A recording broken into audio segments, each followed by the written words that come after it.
ओम श्री सिद्ध भैरवाय नमः. बघा आपली सिरियल काय आहे, उत्सव. आता आपण काय घेणार आहे, संत चरित्र. बघा भक्तिसार ग्रंथामध्ये 52 संतांचे चरित्र वर्णन केलेले आणि मग त्या संतांनी भक्ती कशी केली. आता आपण कोण आहे, भैरवाचे भक्त. मग आपण भैरवाची भक्ती त्यांनी जशी केली ना तशी आपण केली तर देव आपला प्रसन्न होईल.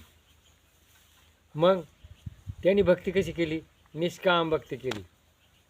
तुका म्हणे काही न मागो आणिक, तुझ्या पायी सुख सर्व आहे, मला काही नको. निष्काम भक्ती हीच थोर भक्ती आवडते देवा, संकल्पाविन माया संसाराची. संकल्प मला काही नको. आणि आपण भक्ती कशी करतो, मला पाहिजे देवा, तुला मी बकरू कापील, मला हे दे. तुला मी कोंबडं कापील, मला ते दे. मी तुला सत्यनारायणाची पूजा करील, मला ते दे. अरे हा विश्वचालक भगवंत, ही सृष्टी निर्माण केली त्यांनी, सगळं त्याने केलं. आणि त्याला काय पाहिजे, त्याला जे पाहिजे ते आपण देत नाही. त्याला काय पाहिजे, भाव भक्ती, प्रेम आणि भाव. आणि नेमका आपण तो भावच देत नाही. नवरा बायको लग्न होतात, एकमेकाला काय पाहिजे, मन पाहिजे, तेच नेमकं देते नाही, त्यांचे कलह होत्यात. म्हणून भगवंताला काय पाहिजे, भाव. आणि मग अशी भावभक्ती ज्या वेळेला त्या भगवंता त्या भक्तांनी दिली, आणि मग त्या भक्तांचं देवानं काय केलं, ऐका महिमा आवडीची, उष्टी बोरे काय बेलणीची, शेले विनवी कबीराचे, सजन कसायाचे मास विकितो. अर्जुनाचे घोडे धुतले, पत्रवळ्या उचलल्या, कसन का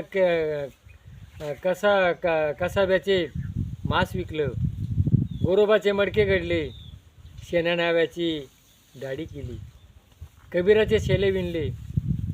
बघा भगवंतांना भक्तांकरता स्वतः त्यांचे कामं केले. का केले, का त्यांनी काही मागितलं नाही. निष्काम भक्ती. आणि आपल्याला आपला जो भैरव आहे ना, सिद्ध भैरवनाथ आपला कुळदैवत, आपण त्यांनी जशी भक्ती केली तशी जर आपण केली ना, तो शंकर आहे, भोळा शंकर आहे. आणि तो आपल्याला आपल्या देवाऱ्यात आहे एक नंबरला, तो आपल्याला पावल्याशिवाय राहणार नाही. म्हणून आज आता आपण चरित्र कोणतं चालू करणार आहे, त्या संतांनी प्रत्येक, आता मी 52 संतांचे चरित्र देणार आहे आपल्या पुढं. आणि त्यांनी जशी भक्ती केली तशी आपण जर केली तर आपला भैरवनाथ प्रसन्न झाल्याशिवाय राहणार नाही. आणि मग आपण त्याला काही नको, फक्त त्याला काय द्यायचं आहे, भाव आणि प्रेम.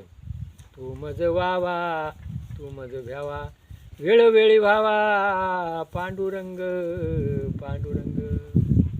आणि मग आता आपण चरित्र सुरू कोणाचे करणार आहे, भक्त कबीर.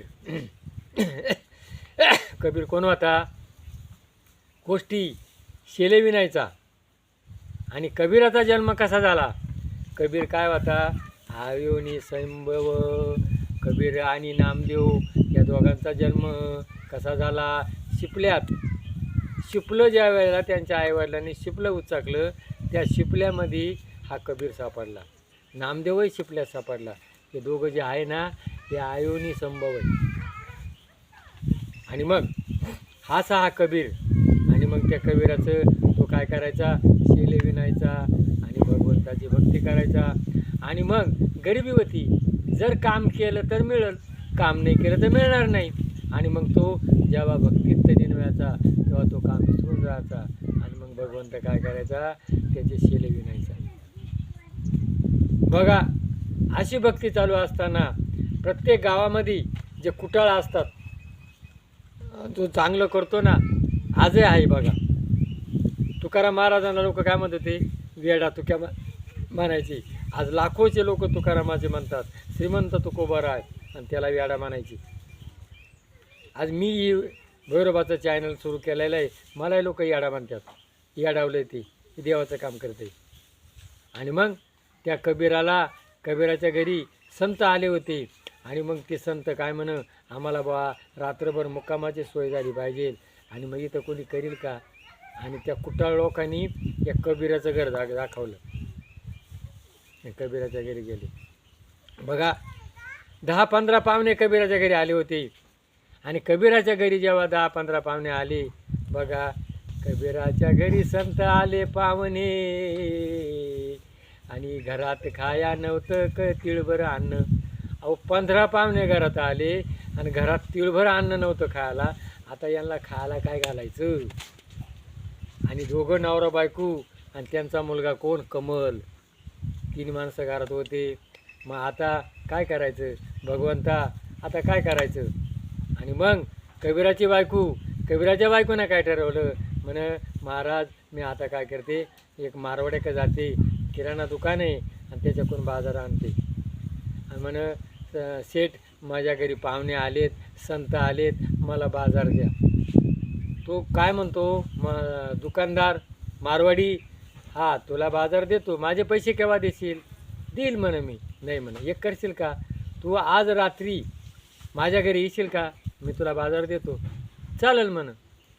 आणि बघा त्यांना बाजार करून दिला, तिनं स्वयंपाक केला, संतांना जेव घातलं. संत सगळे झोपले. आणि मग तिनं नवऱ्याला सांगितलं, आता तुमचं काम झालं ना, पण मग आता म्हणे मी जो बाजार आणला ना, तर या मारवाड्याला मी आज रात्री येईल, असं मी त्याला वचन दिलेलं आहे. काय हरकत नाही म्हणे. बाहेर पाऊस चालू होता आणि तू तिथं जाणार आहे, तुझे पाय मागतील. त्यांनी बायकोला खांद्यावर उचलून घेतलं आणि त्या मारवाड्याच्या दारात नेऊन त्याच्या गच्चीवर उतरवलं. आणि तो मारवाडी घरातून पाणी आणलं. त्याला माहिती होतं बाहेर पाणी चालू आहे, हातपाय धुवायला लागतील ना. नाही म्हणे माझे पाय मागेल नाही. अरे मग का नाही मागले. म्हणे माझा नवरा आहे बाहेर, त्यांनी मला उचलून आणले खांद्यावरती. बघा त्या मारवाड्याचं हृदय परिवर्तन झालं. आणि मग त्या मारवाड्यांना त्या बाईचे पाय धरले. म्हणे बाई तू माझी बहीण आहे. बघा किती मोठा त्याग आहे. आज आपण करू का.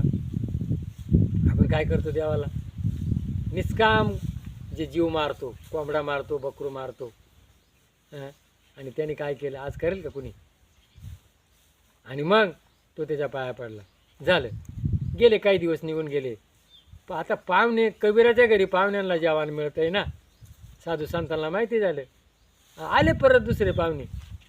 का कबीराच्या घरी चांगली व्यवस्था होती ना. मग आता काय करायचं. तो मारवाडी आपल्याला परत येईल का. मग आता मग तो मुलगा काय म्हणतो, बाबा आपण असं करू, आता एक पहार घेऊ आणि त्या मारवाड्याचं मागच्या बाजूला भीत फोडू, मध्ये जातो, बाजार देतो, तो बाजार आणू, साधू संतांना जेवण घालू. बघा कबीर बाहेर राहिला, त्याचा मुलगा गेला, भीतीला होल पाडलं, मध्ये केला आणि सगळा बाजार बाहेर दिला. दुसरं नाही काय घेतलं. तांदूळ, गहू, तांदूळ, पीठ, तेल, भाजीला असं साहित्य घेतलं. आणि मग तो मारवाड्याला जाग आली आणि तो बघतो आवाज झाला ना. आणि मग त्याने काय केलं, सगळं तो बाहेर चाला होता मुलगा आणि त्याचे पाय धरले. आता ही जर बातमी जर कळली तेव्हा राजाचा राजशाही कारभार होता. आणि राजा काय करील. मग त्यांनी काय केलं, त्या मुलाचं म्हणे बाबा माझं मुंडकं कापून घ्या म्हणून, म्हणजे माझं धड राहिलं ना तर ओळखू येणार नाही. आणि बघा त्या कबीरांना बघा भक्त सांगून ये ना, देवा करता शंकरा करता काय करतं, मुलाचं शिर कापलं आणि ते शिर गाणं म्हणून काढून घातलं आणि देवाला जेवण घातलं. तसं त्या कबीरांना त्या मुलाचं मुंडकं कापलं आणि घरी घेऊन गेला. तो बाजार नेला, साधू संत जीव घातले.